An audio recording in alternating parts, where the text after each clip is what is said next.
Kata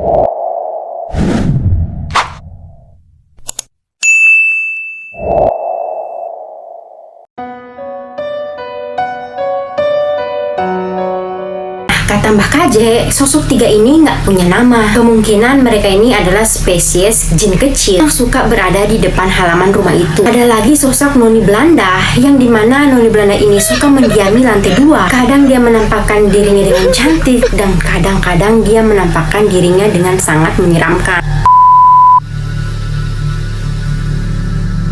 Halo guys, assalamualaikum warahmatullahi wabarakatuh. Terima kasih sudah klik video ini. Oke guys, di video kali ini aku akan mengajak kalian untuk melihat-lihat rumah-rumah misterius yang berada di Indonesia. Apa-apa saja rumahnya guys? Mari kita simak videonya.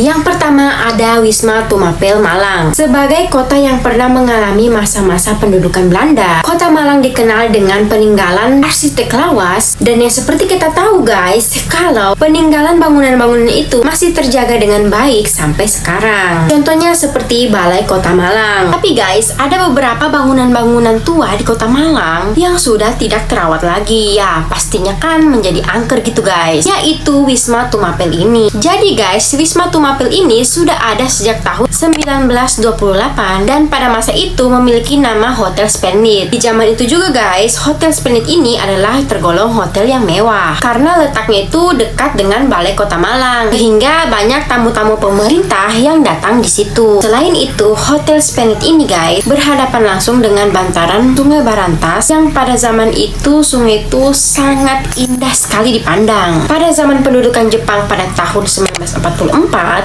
hotel ini berubah fungsi menjadi kantor pemerintahan guys. Dan bangunan ini berubah kembali di tahun 1954, di mana hotel ini dirubah menjadi Wisma Dosen dan kampus FKIP Universitas Erlangga. Dan kalian tahu guys, dari Wisma Tumapel Malang ini muncullah cikal bakal IKIP Malang, atau sekarang lebih dikenal dengan Universitas Negeri Malang atau UM. Karena pada tahun 1968, berhubung wisma ini cukup luas untuk dijadikan kampus guys, maka bangunan ini difungsikan menjadi Wisma IKIP Malang. Tapi sebenarnya ada beberapa perubahan pada bangunan ini karena dulunya di tahun 1947 terjadi kebakaran guys, yang menyebabkan beberapa perubahan pada bangunan itu sendiri. Kebakaran itu sendiri dipicu karena menurut mereka bangunan yang tidak dibangun oleh masyarakat pribumi maka akan dibakar guys. Tapi beruntungnya pada saat itu bangunan Wisma Tumapel ini tidak terbakar keseluruhannya dan akhirnya dibangun ulang, direnovasi ulang. Bentuknya itu tidak jauh berbeda dari bentuk awalnya. Kemudian bangunan ini mulai dikosongkan di tahun 2009 karena pihak dari Universitas Negeri Malang ingin merubahnya menjadi sebuah hotel. Tapi rencana mereka untuk membangun hotel ini gagal guys. Nah, karena bangunan ini mulai ditinggali, mulai tidak terawat lagi, sudah termakan usia. Nah, muncullah nih guys spekulasi yang mengatakan kalau wisma itu angker. Ada mitos yang berkembang di kota Malang yang mengatakan bahwa ketika seseorang mengunjungi Wisma Tumapel itu, dia melihat ada penampakan Noni Belanda muka rata yang dia lihat di lorong bangunan itu. Dan kesaksian adanya penampakan itu guys, bukan hanya orang itu tuh yang melihatnya. Ada beberapa pengunjung Wisma Tumapel itu yang penasaran nih tentang angkerannya, datang ke situ dan juga menyaksikan, membuktikan kebenaran sosok Noni Belanda itu. Dan ya guys ya, sang penjaga wisma pun sering mewanti-wanti pengunjung yang ingin datang ke sana supaya tidak boleh teriak, tidak boleh berkata-kata kotor, serta tidak boleh memasuki ruangan-ruangan yang memang terlarang untuk dibuka. Selain mitos keberadaan Noni Belanda itu guys, ternyata ada hal yang lebih menyeramkan lagi, di mana ada sebuah kisah tentang kuburan yang berada di samping Wisma Tumapel itu. Konon katanya siapa yang dimakamkan di kuburan itu sampai sekarang tidak diketahui. Ada yang mengatakan itu adalah makam Joko Lelono, seorang abdi dalam Ken Arok yang menjadi perawat kuda pada saat itu. Hal ini disampaikan oleh salah satu pengunjung yang mengatakan bahwa dia melihat sosok putih yang berdiri di atas kuburan itu dan tiba-tiba menghilang guys. Dan memang banyak kepercayaan orang di sana, sama halnya seperti yang sudah pernah dikatakan oleh penjaga wisma bahwa ada larangan tersendiri bahwa tidak boleh membuka pintu-pintu yang sudah tertutup di sana guys. Nah, karena larangan itulah yang bikin orang-orang heboh. ya pastilah tumbuhlah spekulasi di mana orang tuh pasti bertanya, "Pak, kenapa nggak bisa dibuka ya? Kenapa nggak boleh berteriak, Pak?" Nah, itulah guys yang menjadi misteri tentang Wisma Tumapel ini. Ya kan, siapa tahu kalau kalian teriak, bukan cuma setan aja yang terganggu ya, saya juga terganggu. Mungkin begitu tuh kata si penjaga wisma itu guys. Bisa juga pengunjung-pengunjung lain bisa terganggu nih kalau kalian teriak. Dan kalau seandainya ada pintu yang tidak boleh dibuka, nah mungkin nih guys ya, mungkin di dalam itu ada nih barang-barang peninggalan Wisma Tumapel yang mungkin belum sempat dipindah tangankan. Nah mungkin nih kalian nggak bisa nih masuk, takutnya ada yang hilang. Tapi kalau didengar kayak gitu kan nggak serem kan guys? Pasti kalian ingin dengarnya, jangan-jangan di situ ada hantu, nggak bisa dibuka, makanya tuh nggak bisa teriak, nanti noni belandanya muncul gitu kan? Pasti kalian berpikir gitu kan? Oke, sekarang kita beralih ke rumah berikutnya.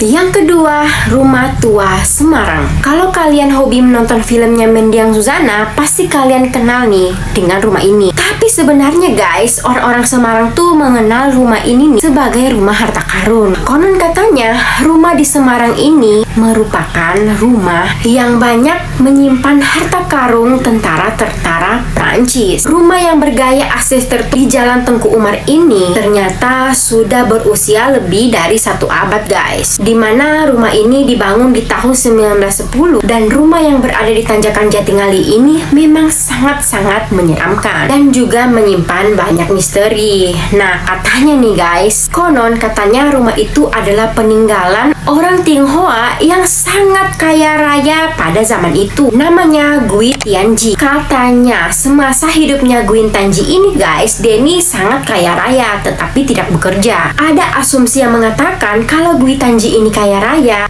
bukan pesugihan ya guys, bukan, karena dia menemukan harta karun di area sekitar rumahnya itu. Harta karun itu konon katanya peninggalan tentara India Belanda pada masa pemerintahan Gubernur Jenderal Jansen pada tahun 1811. Dan bahkan ya guys ya, pemilik rumah itu pada saat ini pun yang bernama Kolonel Puri Nur Sahid membenarkan adanya kisah itu. Dia bahkan didatangi oleh warga Prancis yang bernama Jenny Canil yang merupakan purnawirawan di Prancis. Dan saat bertemu bapak si pemilik rumah ini guys, dia pun mengatakan bahwa memang benar ada harta karun yang ada di rumah itu. Tapi kata bapak si pemilik rumah itu mengaku, ya memang dia pernah mendengar cerita soal harta karun itu. Ketika dilihat sejarahnya guys, pasukan Perancis memang sempat membangun pertahanan militer di Semarang dan memang menjadi tempat pemburuan harta karun di sana guys. Ternyata banyak juga nih pengunjung yang datang ke sana untuk beruji nyali di rumah itu. Karena kan memang bangunan itu udah bangunan kuno kali ya kan guys. Ya pasti kan orang berpikir, nah bangunan kuno ya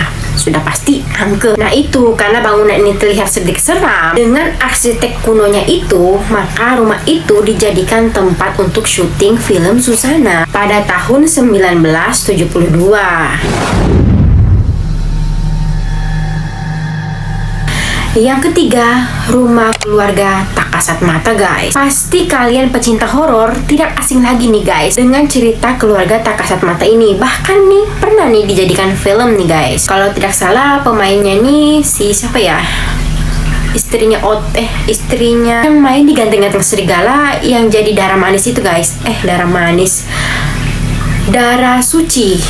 Ya itu Darah Suci, lupa lagi aku namanya guys. Memang kuakui kisah yang katanya tidak direkayasa dan asli itu guys berhasil membuat bulu kuduku merinding. Bahkan ada beberapa saksi pembaca tentang cerita Tak Kasat Mata ini. Mereka merasa diikuti tuh guys saat membaca cerita ini. Gimana nggak serem guys? Katanya di rumah itu penghuni itu bukan cuma satu, tapi satu keluarga. Penulis cerita ini adalah Mas Genta. Nah, Mas Genta ini juga mengakui kalau sosok-sosok yang menghuni di rumah keluarga Tak Kasat Mata itu bukan hanya satu sosok, tetapi banyak gitu. Dan memang kisah ini diangkat oleh Mas Genta di tahun 2016 Dimana kisah ini dituliskan berdasarkan pengalaman dia sendiri. Menurut kesaksian orang-orang yang pernah tinggal di sana, katanya nih guys ya, mereka ini pernah melihat sosok hantu yang terlihat seperti poci, genderuwo, bahkan nenek-nenek. Kisah horor yang diceritakan oleh Mas Genta ini dibuat menjadi 10 bagian, dimana di sepanjang ceritanya itu dia menceritakan kalau selama 2 tahun dia tinggal di situ guys, dia mengalami hal yang mistis